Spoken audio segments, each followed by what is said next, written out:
Educação, ampliar os centros de referência. A educação para nós é fundamental, ou seja, uma educação não preconceituosa, não homofóbica, mas que, portanto, ela afirme a necessidade do respeito a todas as formas de expressão da sexualidade, do livre respeito à orientação sexual. Nós entendemos que isso é fundamental. Isso se dá tanto na educação formal como na educação não formal. Todas as formas de opressão, seja por raça, orientação sexual, gênero, elas têm que ser objeto de uma comunicação democrática para, obviamente, contrapor, né, esses estigmas, essa hegemonia que tem sido construída secularmente e que o monopólio privado da comunicação não enfrenta. Ao contrário, ele amplia essa estigmatização.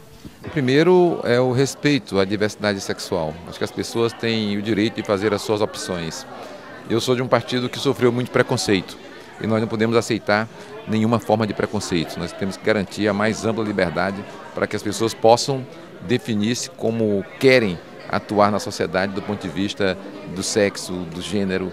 Ainda há muito preconceito, nós temos que reconhecer na nossa sociedade, mas acho que o poder público tem que ser o agente principal para combater o preconceito e defender o direito à diversidade. Primeiro, nós temos que pensar que a cultura é que dá sentido à vida, né? Então, para além da linguagem artística, a cultura é o processo que dá sentido à vida. Nós estamos pensando na política específica de cultura, 4 pilares. Primeiro, nós temos que ter uma secretaria sólida, um arranjo institucional, ou seja, uma institucionalidade sólida em relação à cultura. Nós precisamos avançar, né, para que as instituições de política de cultura elas tenham concurso técnico, manutenção de uma equipe técnica concursada, com carreira, né? Porque isso permite, portanto, que o fazedor de cultura, o produtor de cultura, saiba com quem está dialogando do ponto de vista da gestão governamental. Segundo, nós temos que ter equipamento, sobretudo nas áreas periféricas, né? A gente não tem hoje museu da cidade, a gente não tem cinema municipal, a gente não tem teatro municipal, né? Terceiro, formação. Há uma demanda, sobretudo das novas gerações, muito grande de formação. E quarto, orçamento, né? Ou seja, e aí não dá para confundir a política de cultura com evento, né? O grande evento, como recentemente teve agora o tenor espanhol pago sem qualquer processo licitatório a 3 milhões de reais, bem, isso, na nossa avaliação, não é uma política de cultura, é uma política de eventos. A gente tem que separar cultura e evento. Há uma potencialidade muito grande, em especial com a juventude, né? 1/3 de Fortaleza tem entre 15 e 29 anos, né? E de alguma forma está ligado. E aí isso me leva ao outro campo da sua pergunta, que é da questão da cultura digital. Há uma nova fronteira a partir da mídia digital, né? Há uma fronteira que ela permite que as pessoas não sejam exclusivamente receptoras, mas elas possam ser produtoras de cultura. Elas podem ser produtoras de cultura, elas podem ser produtoras de política. Elas podem produzir o que a gente chama, né, de narrativas interativas. Elas não são simplesmente receptoras do grande mercado da indústria cultural. Elas podem fazer o seu cinema, elas podem fazer o seu vídeo. Então, você veja assim, que a nossa inventividade, sobretudo desses jovens, é muito grande. Tem que ter apoio governamental para isso, né? E terceiro, o nosso compromisso com o software livre, com a cultura livre. Ou seja, não é possível, né, a não ser que seja absolutamente necessário, que o poder público se utilize de software proprietário. Acho que são 2 mecanismos. Um é o da cultura, o outro das novas tecnologias e a interação das novas tecnologias com a atividade cultural, que permite você amplificar extraordinariamente a produção cultural. Levar a nossa cultura, a nossa arte, a nossa dança de coco, a nossa diversidade cultural de Fortaleza para o mundo. Acho que esse é o espaço que nós temos que ocupar. E o outro é da tecnologia. É como transformar a cidade de Fortaleza num grande polo tecnológico que tem a capacidade de produzir os instrumentos que nós queremos usar. Porque senão nós vamos ser eternos consumidores dessa tecnologia, comprando-a muito caro, sem conseguir produzi-la. Acho que nós temos que instalar na nossa cidade um polo tecnológico capaz de produzir, capaz de inovar e capaz de fazer com que as pesquisas realizadas no âmbito da nossa universidade, aqui mesmo em Fortaleza, na Universidade Federal, na Universidade Estadual, na Unifor, no Instituto Federal, possam ser utilizadas pelas indústrias locais para produzir equipamentos de alta tecnologia que permitam essa difusão e essa explosão cultural que a rede internacional de computadores permite nos dias atuais.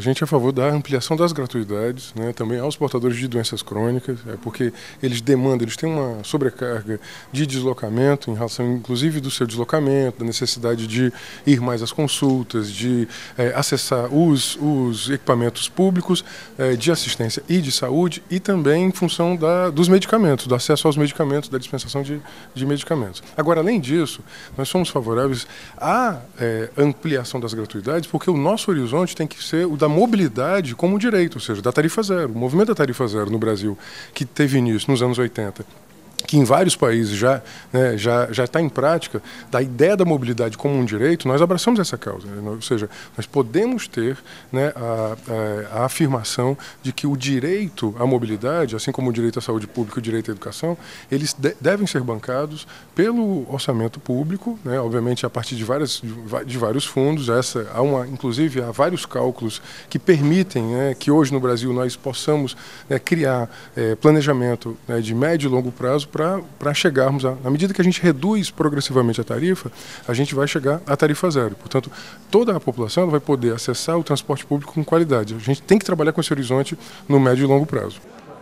Olha, eu lamento que não tenha sido implantada ainda, porque essa é uma luta que eu comecei como vereador em 89 e 90, quando estávamos fazendo a lei orgânica, o GAPA, um grupo que já defendia os direitos das pessoas portadoras do vírus.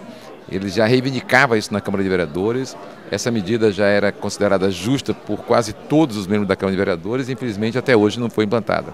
Eu quero dizer que num governo nosso, nós vamos implantar não só para os portadores do vírus da AIDS, mas também para outras patologias que atingem pessoas mais pobres e que precisam ter um suporte do poder público para poder se deslocar ao local de tratamento. No caso específico do HIV, praticamente você tem um local mais adequado para tratamento, que é o Hospital São José, que nós já estamos também ajudando o próprio hospital para que ele melhore as suas condições para receber a população que precisa daquela unidade.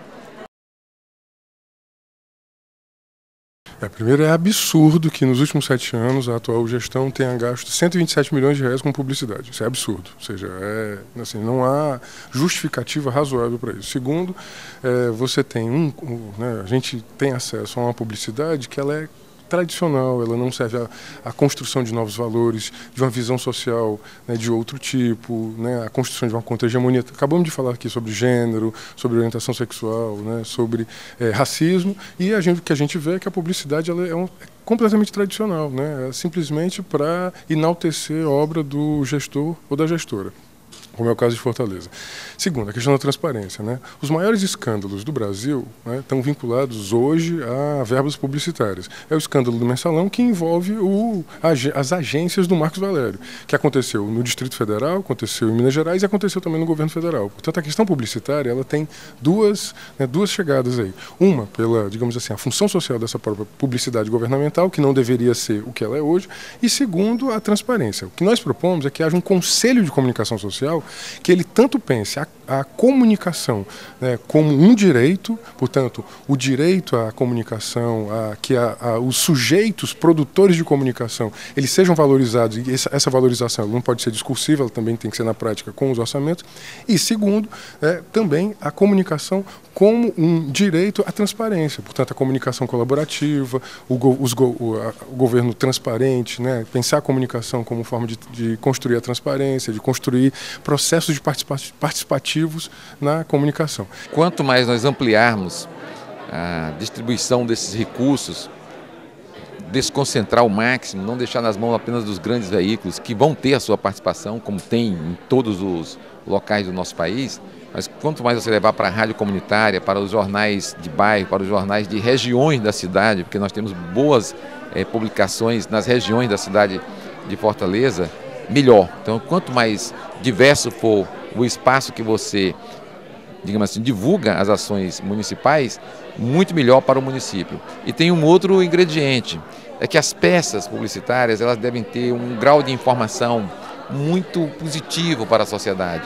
Você tem uma série de programas na área da educação, na área de saúde, na área da diversidade sexual, na área da questão de gênero, na área da questão da segurança pública, de combate ao crack.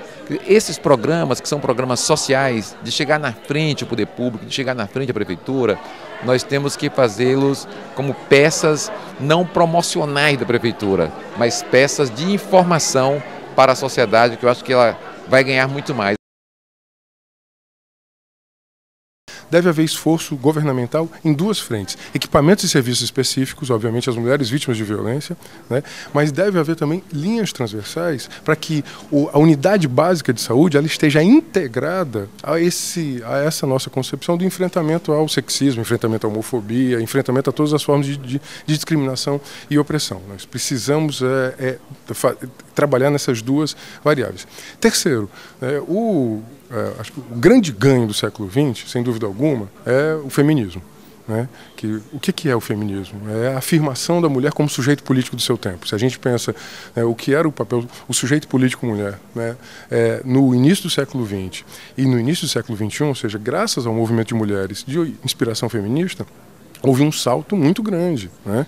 As relações sociais elas foram superadas, mas ainda há um sexismo, ainda há um machismo, ainda há um patriarcalismo, né, que são constitutivos desse padrão de civilização. Portanto, é muito importante que a ação governamental ela valorize, né, o sujeito político feminista, o sujeito político mulher, como um sujeito político, né, histórico que tem operado as mudanças nas relações sociais. Então, é necessário que todas as esferas de poder elas estejam conjugadas nesse intuito. Então é necessário pensar, quando a gente pensa a comunicação, quando a gente pensa o orçamento, pensa a saúde, pensa a educação, nós temos que pensar, portanto, que é necessário uma ação afirmativa em todos os campos da ação governamental para que esse sujeito político mulher, ele combata e enfrente, né, esse padrão civilizatório, patriarcal, machista, sexista. Que uma questão-chave são os albergues para receber as mulheres, porque normalmente você é vítima de violência, a violência principalmente, estatisticamente já demonstrou que é o problema da violência doméstica, é mais presente, é o crime passional, a violência doméstica. Então o poder público, acho que hoje a Secretaria Especial da Presidência da República, os governos estaduais e o poder público municipal têm que agir em conjunto, têm que estar equipados, têm que garantir segurança para essas mulheres. Elas são ameaçadas, normalmente elas são ameaçadas, mas elas não têm para onde ir, elas não têm um abrigo, elas não têm um espaço no setor público, ou esses espaços são muito reduzidos, são muito pequenos nos dias atuais. O mesmo ocorre com as vítimas do crack, que querem às vezes se recuperar, mas não tem o espaço do poder público. Quem tem mais recursos, usa uma clínica particular. Quem não tem nenhum meio, a mãe fica desesperada sem ter o que fazer com o filho, sem ter o que fazer às vezes com o marido, sem ter o que fazer às vezes com o irmão. Acho que nós temos condições hoje, tem meios, tem recursos, tem programas nacionais que garantem suporte não só de construir albergues, mas para garantir o seu custeio, que é o mais importante. A gente não fazer uma política também de explosão publicitária. A gente constrói um albergue, faz uma publicidade, fica bonito na foto, depois ele não tem como se manter. E hoje tem um programa nacional que permite que essas estruturas tenham um custeio permanente.